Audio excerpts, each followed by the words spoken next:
जो next part है वो है पार्ट 3। ये एक कन्वर्सेशन है बिटवीन पीपल। यहाँ पे जो एक यूनिवर्सिटी लेक्चरर होगा, मींस एक टीचर होगा, और 2 या 3 स्टूडेंट्स, या एक स्टूडेंट भी हो सकता है। सो मिनिमम 2 पर्सन हो गए यहाँ पे, और मैक्सिमम जो पर्सन हो सकते हैं वो है 4। 2 पर्सन होंगे मतलब एक ट्यूटर होगा और एक ही स्टूडेंट होगा। अगर ज़्यादा होंगे तो 3 होंगे तो एक ट्यूटर और 2 स्टूडेंट्स हो सकते हैं, या फिर एक ट्यूटर और 3 स्टूडेंट्स हो सकते हैं। ये जो तीनों स्टूडेंट्स हैं, इनमें हमें ध्यान रखना है कि लड़की और लड़का, ये कितने लड़कियां हैं और कितने लड़के हैं, क्योंकि जब वो डिस्कशन करेंगे तो इनके वो नाम बोलेंगे। जैसे इसका नाम अगर ए भी है, इसका बी है, तो सी है। तो क्वेश्चन हमें पूछा जा सकता है कि अच्छा बी के बारे में बताइए, बी क्या सोच रहा है या सोच रही है कि कौन सा टॉपिक चूज करना चाहिए, या सी क्या सोच रहा है। अगर 2 लड़के हैं तो हमें वी नीड टू अंडरस्टैंड कि किसके बारे में पूछा गया है, ए के बारे में पूछा गया कि बी के बारे या सी के बारे में पूछा गया है। अगर हमें पूछा गया है क्वेश्चन ए के बारे में और हमने आंसर सी के बारे में बता दिया तो आंसर गलत हो जाएगा। सो इसमें एकेडमिक रिलेटिव वोकेबलरी पूछी जाएगी, जो हम जनरली अपने स्कूल कॉलेज में पढ़ते हैं। सो लेट्स सी इसमें क्या है, कौन से वर्ड्स इसमें पूछे जा सकते हैं। सो इसमें स्कूल टर्म्स पूछी जा सकती हैं, जैसे प्रेजेंटेशन, प्रोजेक्ट, टीम वर्क, ये वर्ड्स हमें यूज करने पड़ सकते हैं। So pairs, organisation, outline, proof reading. So I would suggest इसके वर्ड आप याद रखें। प्रूफ रीडिंग होता है कि अगर आप कुछ लिखा है आपने कुछ भी, तो उसमें एक ओवरव्यू करें कि उसमें जो ग्रामेटिकल मिस्टेक्स या स्ट्रक्चरल मिस्टेक्स, पंचुएशन मिस्टेक्स कैसी हैं, कितनी हैं, ताकि स्पेलिंग मिस्टेक्स कैसी हैं, ग्रामेटिकल मिस्टेक्स कितनी हैं, ताकि उसको आप करेक्ट कर सकें। Experiment, reference, lecture, tutor, teacher, attendance, specialist, knowledge, faculty, bachelors. So bachelors and masters, इसे कैसे लिखा जाता है आप देख लीजिए और इसे ध्यान रखें कैसे लिखना है। Apostrophe S. स्केड्यूल और schedule, management, leadership, questionnaire, statistic, percentage, laboratory, school, university and college. तो ये जो वर्ड है लेबोरेटरी, ये नॉर्थ अमेरिका में 3 सिलेबल से बोला जाता है, लैब्राटोरी। सो इसकी जो प्रोनाउंसिएशन है वो आपको ध्यान से सुननी पड़ेगी। वैसे तो ये इजीली डिटेक्टेबल होता है कि क्या वर्ड उन्होंने बोला है, या लेकिन ये डिपेंड करता है कि जो जो स्पीकर है वो किस तरह की एक्सेंट को या किस तरह के प्रोनाउंसिएशन को यूज़ कर रहा है। वो नॉर्थ अमेरिकन प्रोनाउंसिएशन थोड़ी डिफरेंट है और ब्रिटिश प्रोनाउंसिएशन थोड़ी डिफरेंट है। लेकिन ब्रिटिश प्रोनाउंसिएशन में इसमें 4 सिलेबल्स आ जाते हैं, जैसे लैब और theory. So laboratory, laboratory. Subjects in schools के बारे में पूछा जा सकता है, जैसे मैथमेटिक्स, ये केमिस्ट्री नहीं, यहाँ पे होगा फिजिक्स। सो मैथ्स या मैथमेटिक्स या मैथ हो सकता है without S. English, science, English, physical education, arts, music, geography, biography, biology, sorry, chemistry and history, physics, ये वर्ड्स हो सकते हैं। तो ये एक चीज़ और ध्यान रखनी है कि जब भी स्टूडेंट्स हैं और उनके जो पूरे टाइम टेबल के बारे में बात की जाती है, तो उनका जो ईयर होता है, school year, is divided into terms, और इन बिटवीन उन्हें ब्रेक्स होती हैं, हॉलीडेज होती हैं। तो वी नीड टू अंडरस्टैंड कि वो कब कैसे सेमेस्टर्स के बारे में बात कर रहे हैं। सो जब आप इसकी एग्जैक्ट आंसर्स यहाँ करेंगे तो देन वी विल अंडरस्टैंड कि ये जो सब्जेक्ट्स हैं या पूरे जो टर्म्स हैं उनके बीच में कैसे वो डिवाइड कर रहे हैं। सब्जेक्ट्स इन यूनिवर्सिटीज, इसमें commerce, science, psychology, engineering, marketing, sociology, medicine, history, geography, architecture, law, philosophy, economics, education. So ये सारे वर्ड्स हैं, ये यूज़ होंगे। इसमें भी सिमिलरली यहाँ पे सेमेस्टर्स होते हैं वो डिवाइडेड होते हैं, स्टार्टिंग और एंडिंग के सेमेस्टर्स मींस। और कई बार वो ऐसा यूज़ करते हैं वर्ड विंटर सेशन या विंटर सेमेस्टर या समर सेमेस्टर या ऑटम सेमेस्टर। सो ये भी हमें ध्यान रखना है कि उन्होंने उसे किसके साथ अटैच किया है।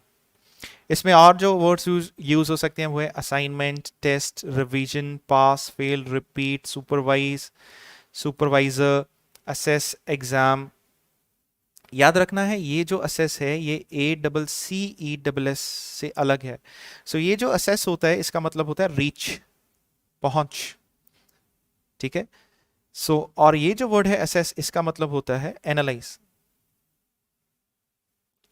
ठीक है, किसी चीज को एग्जामिन करना, examine, result, degree and certificate.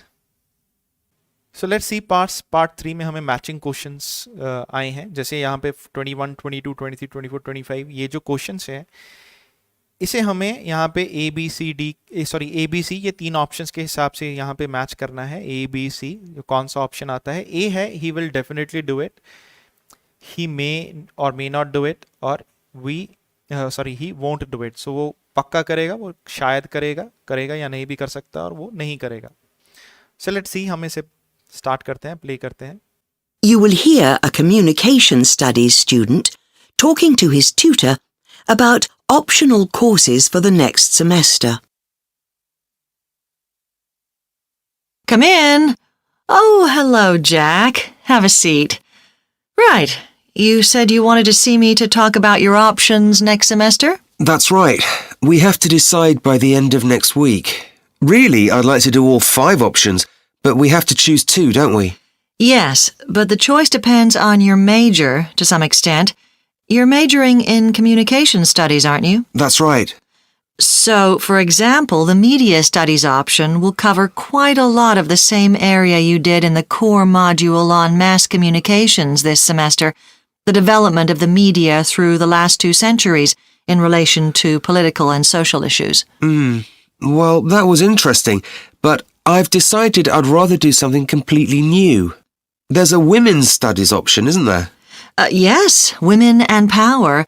Again, it has a historical focus. It aims to contextualize women's studies by looking at the legal and social situation in the 19th and early 20th centuries. So it would be useful if I intended to specialize in women's studies, but I'm not sure I do actually. Well, it might still be useful to give you an idea of the issues involved. It's taught by Dr. Steed. Oh, really? I'll sign up for that then. What about the option on culture and society? That addresses the historical debate on the place of culture since the Industrial Revolution in Britain. So a historical focus again. Do I get the message you're not so keen on history? Well, it's just that we seem to have done quite a lot this semester. Anyway, I'll think about that one. If you're interested in a course focusing on current issues, there's the option on identity and popular culture that approaches the subject through things like contemporary film, adverts, soap operas, and so on. That sounds interesting. Can you tell me who runs it? Well, it's normally Dr. Stevens, but he's on sabbatical next semester, so I'm not sure who will be running it. It should be decided by next week, though. Right. Well, I might wait until then to decide. And the last option is Introduction to Cultural Theory, isn't it? I'm quite interested in that too. I was talking to one of the second-year students, and she said it was really useful. It made a lot of things fall into place. Yes, but in fact, in your major, you'll have covered a lot of that already in Communications 102, so that might be less useful than some of the others. Oh, I'll forget about that one then. Now, while you're here, we could also discuss how you're getting on with your core module assignment. सो इसमें जो उन्होंने इस सब के बारे में बताया, तो ये उन्होंने कहा था मीडिया स्टडीज़, ये ऑलरेडी वो उसने कहा था कि मैंने काफ़ी कर ली है, तो ये मैं इसमें इंटरेस्टेड नहीं हूँ, इसलिए हमें आंसर किया है ही वॉन्ट डू। ये जो वुमेन एंड पावर में है, इसमें वो बोल रहा था कि I am not sure. So there are chances के स्टूडेंट्स इसमें बीट टक कर सकते हैं, बट लेकिन उसने जब बताया कि इसमें ये कोई खास टीचर है वो पढ़ाएंगे, तो then he said okay I will definitely do that. So इसके लिए हमारा आंसर आ गया ए। कल्चर एंड सोसाइटी में उसने ये बोला कि शायद मैं करूँगा, शायद नहीं करूँगा। Again identity and popular culture में ही शायद ही करूँगा। एंड द लास्ट पार्ट इसमें again he said I am not sure.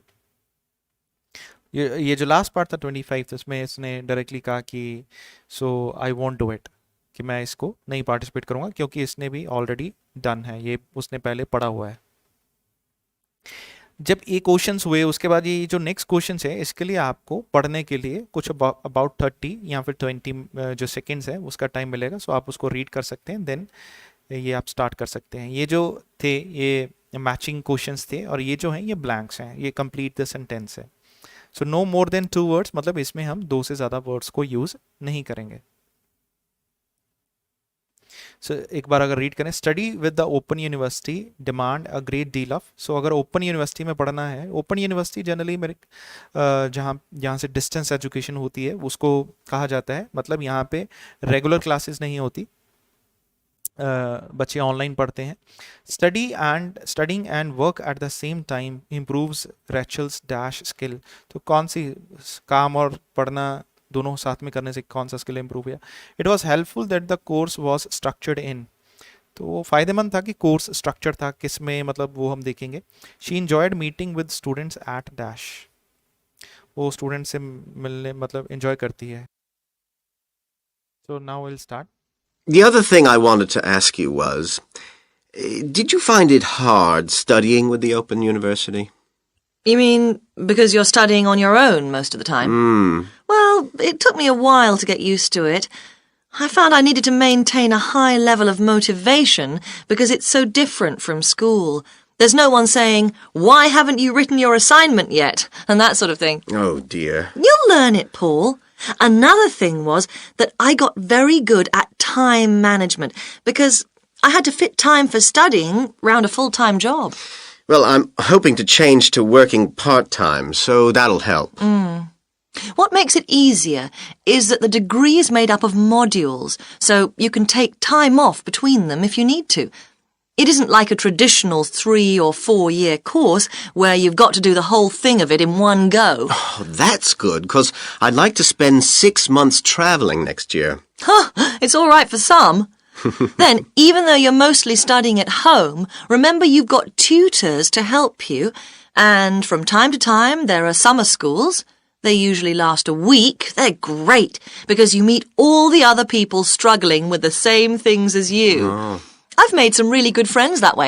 Sounds good. So how do I apply? तो उसे जो मुश्किल होती है डील करने में, उसे वो बोल रही है कि उसे बहुत मोटिवेशन चाहिए, क्योंकि ओपन यूनिवर्सिटी में मोटिवेशन कोई होता नहीं है आपको फोर्स करने के लिए. जो चीज़ उसकी इम्प्रूव हुई है वो है टाइम मैनेजमेंट. काम साथ में करने, पढ़ने और साथ में काम करने के साथ साथ जो चीज़ हेल्पफुल है वो ये कि वो जो कोर्स है वो स्ट्रक्चर्ड है मॉड्यूल्स में, और वो जैसे 1 साल या 2 साल इकट्ठा जो स्टडी होती है वो नहीं है. और उसने बताया कि समर स्कूल्स में उनको समय मिलता है कि टीचर्स ऑर्गेनाइज करते हैं मीटिंग, सो यहाँ पर वो जाते हैं, वहाँ से बाकी दूसरे स्टूडेंट्स से मिलते हैं, तो वहाँ पे पता लगता है कि उनको क्या डिफ़िकल्टीज, क्या प्रॉब्लम्स आ रही हैं बाकी बच्चों को भी. So this is your answer. So now will move on to the fourth part.